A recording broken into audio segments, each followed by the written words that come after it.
Hello everyone, welcome to the channel. In today's video, we are diving into one of the most powerful concepts in programming, that's loops. If you have ever needed to repeat a task without writing the same code over and over, then loops are your best friend. So let's get started. Introduction to loops. A loop. A loop is used for iterating over a sequence that is either a list, a tuple, or a dictionary. So this is less like the for keyword in other programming languages and works more like an iterative method as found in other object-oriented programming languages. With a loop, we can execute a set of statements, one of for each item in a list, tuple, set, etc. So what are loops? So basically, if I'm talking about loops, let's say, okay, loops, then the first is for loop, and okay, and the second and the second loop is while loop. So first of all, we will be talking about the for loop. For loop. So what is for loop? So for loop is used to iterate a sequence such as a list, tuple, or dictionary. So syntax, what is it is also used such a list, tuple, dictionary, set of strings, or other iterable objects. Now I'll be going with the syntax of for loop. Syntax of for loop. So the syntax of for loop is for variable in iterable. So I could say that for, so the syntax of loop is for I in iterator, iterator, iterator. So I in iterator where hashtag statements. So this is the syntax which is used. So here the iterable is a collection of objects and like list, tuple, the identity statement inside the for loop are executed once for each item in an iterable. The variable var takes the value of the next item of the iterable example of a for loop. So let me clear this off and give you a neat example of a for loop. So I'll be writing as, let's say, all print all number from 0 to n, and I will say that n equals to int input enter a number. I'll go with enter a number for I range n plus 1, where print I. So once I execute this statement, then it will be giving us the answer, which is running into the statement where n is the input, where we'll be giving the number, and for in range, it will be giving us the output is n plus 1. So print all the numbers from 0 to n. Let's say now here in the terminal, let me make this more visible to you. In the terminal, we will be writing the number, let's say 5. And once we 5 and hit enter, now we will getting the number as 0, 1, 2, 3, 4, 5. So what happens in for loop, when we give any number, it gives us n plus 1 range, and the overview of loop is to reach loop is used to iterate a sequence. So it is creating a sequence that the number was 5. So I'll be taking as 0, 0 plus 1, 1, 1 plus 1, 2, 2 plus 1, 3, 3 plus 1, 4, 4 plus 1, 5. So it will be taking a number from 0 to 5 in a sequence of n plus 1 for a range between n plus 1 in the input or from the numbers in 0 to n. So this is how we'll be using this system. Then comes that what is range. So here you have seen that we are mentioning a range. So what happens when we are using a range? So below is the function syntax of range, where the syntax of range is this.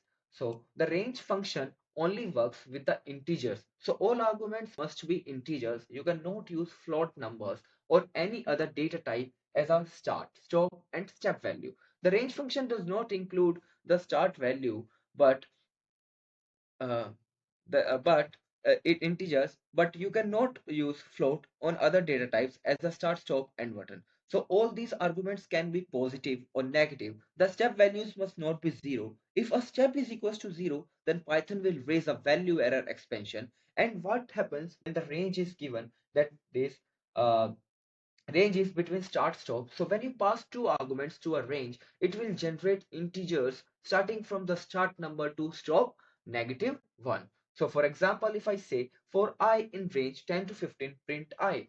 So once if I execute this command, let me go back and write this for you. For I in range 10 to comma 15. Let's say, okay, I'll going with 10 to 15, and uh, print I. So once you execute this command, you will be getting in terminal that the command is being executed and the range is set from 10 to 15. So it will be taking the -1 range. So here you can see that from -1, then 15 is not printed in this. And if you take the between range, then it is just executing the number that is 10, 11, 12, 13, 14, which obviously comes between range of 10 to 15. So this is how the range is used when we are using the loops. Now next come to the another part, that is what is while loop. So while loop. So the while loop in Python is used to iterate over a block of code as long as the condition is true. So for loop, you have seen that the for loop was used to iterate between the sequence or a order of sequence within a range. But in while loop, it is used to iterate over a block of code as long as the condition is true. We generally use this loop when we don't know the number of times to iterate beforehand. So the syntax of a while loop in Python is while condition, where the body of a while. So what is the syntax? Let me say hashtag syntax of while loop. So here is how the syntax looks like.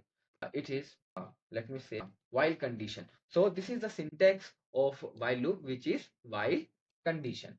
So now I'll be taking one of the example for you where the code has to be executed, or else if the top code is not executed, the increment or decrement of the counter variables will be there. So once it's all done, let's say, let me take an example. If I equals to 0, then while I in range which is less than, I must say 5, then I would say print I, where I equals to +1 value. So once I did this, I will get the answer as, let me run this, clear this for you, uh, clear the terminal. Once I clear the terminal and execute the code, you will be getting the answer is 0, 1, 2, 3, 4, 5. So what happens when while loop is executed over a block of period? Then if the I is range, I is 0, which is less than 5, so the while loop is executed. And then it says that print I. So once I print I, then it also shows me that I should be plus equal to 1. So this code of block will also be printed in the value where the while loop is being executed, and the answer will be 0, 0 plus 1, 1, 1 plus 1, 2, 2 plus 1, 3, 3 plus 1, 4. These all lies in the range which is I is always less than 5. So while loop will always work true when it is working over a block of code and the condition is true. And then we generally use this loop when we don't know the number of times to iterate before the syntax. So now once the while loop is executed. So let's go for questions. So first of all, I have a question that is for what is the output of the following loop for loop and a range function. So let's take a range function. I'll be saying that as a range function in loop. So for this, I'll be using that for number in range, let's say 2 comma 5, and I would say not giving the command 2 comma 5 comma and 1, sorry 1, and I'll be executing it, that print number, where print number and it should be ending where end with comma. I will say it should end with let's say end okay equals to mm, and I will go with comma. So once I execute this command, then you will be seeing that we get 2, 3, 2, comma 3, comma 4. And why 4 is executing with the value of comma? Because I end it with the comma. So here the step 1 is followed. So it will start printing from 2 to the end. Then the end is 5. Only it will print till end, that is -1, that is 4. So there is how the range function is will work in this condition. And now I'll be using taking another code, let's say control A, and now I'll be going with another situation that the problem statement is for the for loop and the range function. So I'll be taking it for control A, hashtag for loop and range function. So I'll be taking problem for one of these functions. So let's say that I equals to 0 while I is less than 5, and I'll be using it in bracket. So let's execute where I equals to I plus 1, and then I'll be going with print I comma end equals to. So once it is executed, and I'll be giving that I plus okay mm, equals to 1. So now let's execute our command and let's see what we get the answer.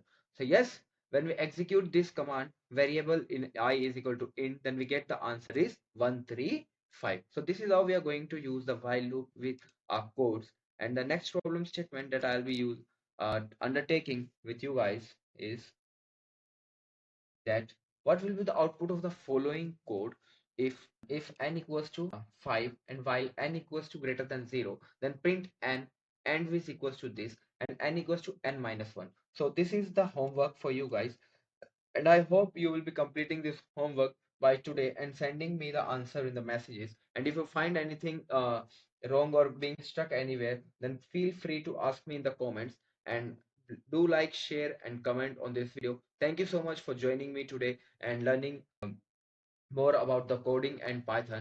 So thank you.